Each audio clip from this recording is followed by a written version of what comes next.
This video is going to run through a brief overview of some operations with complex numbers. In previous math classes, you probably worked with the set of real numbers.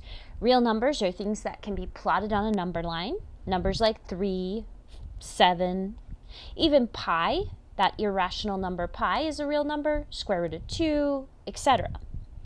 We're now going to be adding a new classification of numbers into our number system.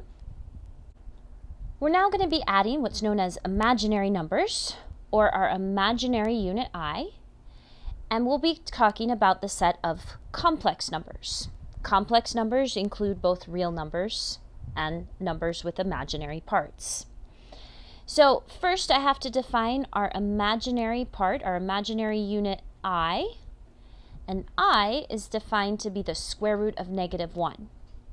Again, in previous math classes, you might have learned, oh, you can't take the square root of a negative number. And there is some truth in that. You can't take the square root of a negative number and get a real number that can be plotted on the number line. But let's just define the square root of -1 to be something called I. That means I squared would have to equal -1. And so I would be the square root of -1. So we're going to start with that basic definition, and we're going to talk about how we can do some operations with this imaginary unit I. So first, let's express some numbers in what's called standard form, and that means let's express these numbers using that imaginary unit I. So square root of -25, well, -25 is the same thing as 25 times -1. And so we can break that down into square root of 25 times square root of -1. I know what root 25 is. The square root of 25 is 5. And square root of -1, we just defined that to be I. So square root of -25 can be written as 5I. This is an imaginary number. Next, we have square root of -24. We can do the exact same thing. -24 is 24 times -1.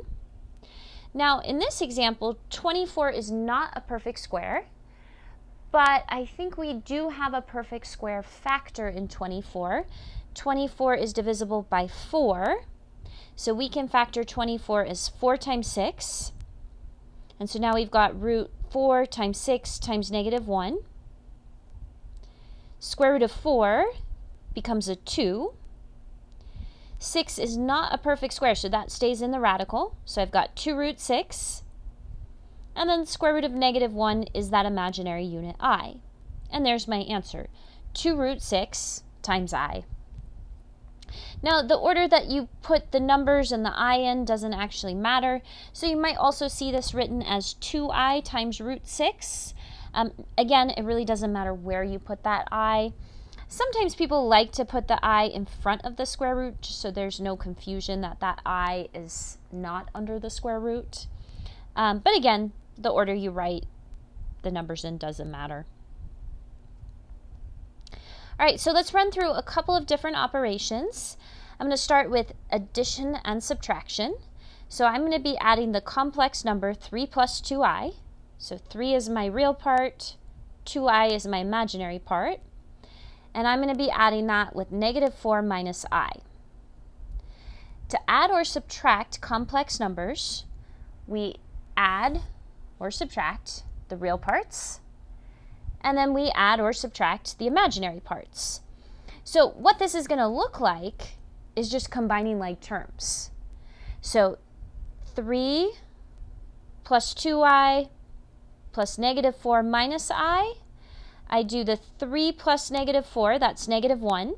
That's the real part of my number. And then 2i minus 1i is plus 1i.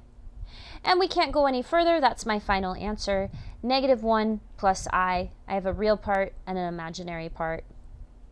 So the same is true with subtraction. It's going to look exactly like when you combine like terms. I'm going to take the number 5 minus 2i and subtract 10 minus I. So the very first thing I would do is distribute that negative sign because we're subtracting both of the terms. So this turns into 5 minus 2i minus 10 and then minus a minus becomes a plus, so plus I. Then I combine the real parts. 5 minus 10 is negative 5. Minus 2i plus I is minus 1i. And there's my final answer. All right, so what about multiplication? If I want to take 5 times 3 plus 2i, we just distribute the 5. So 5 times 3 is 15. 5 times 2i is 10i. And that's it. We can't go any further with that. The same is true if I want to distribute an imaginary number. 2i times 3, 6i. 2i times 2i is 4i squared. Now, when you have powers of I, you can always simplify those down further. And so earlier, when we defined I to be the square root of negative 1, that means I squared has to equal negative 1. So I'm going to replace that I squared with a negative 1. My answer is now 6i, and then I have plus 4 times negative 1, or 6i minus 4. And that's my final answer. I can't go any further with that. Here's 2 more multiplication problems. I've got 2 minus I times 5 plus 3i.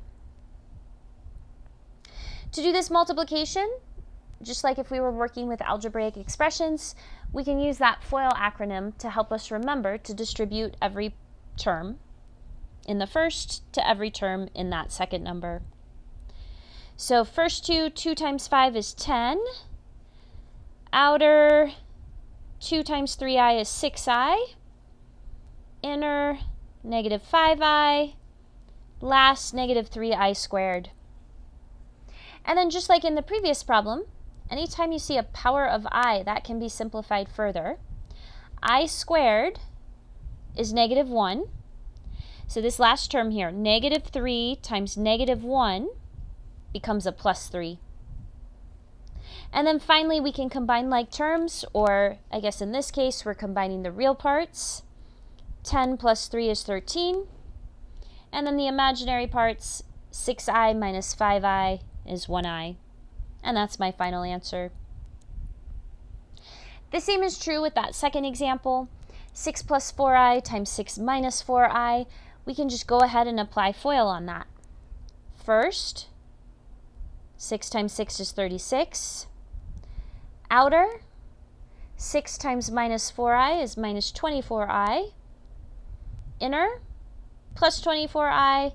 And last becomes negative 16i squared. Again, just like in the previous example, that I squared turns into a negative 1. So this last term becomes minus 16 times minus 1.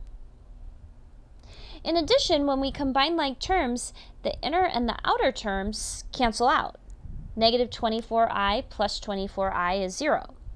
So we're just left with 36, and then it becomes plus 16. 36 plus 16, which is 52.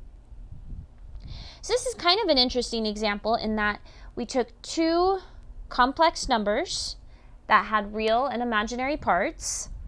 We multiplied them together and we ended up getting a real number. We got the number 52, which doesn't have any imaginary parts.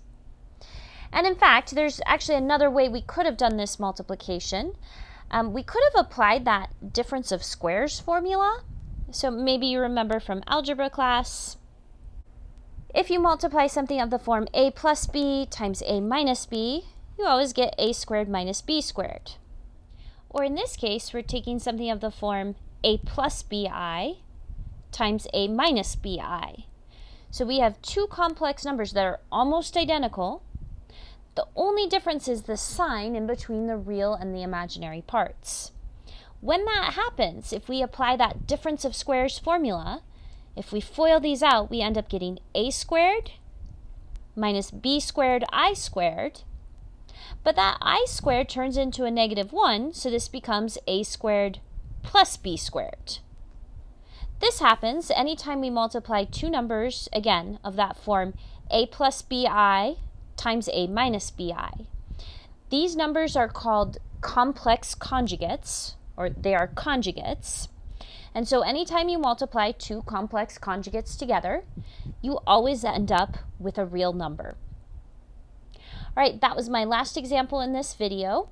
Again, this was just kind of a brief overview of some of the operations that we can do with complex numbers. So please reach out if anything in this video is unclear.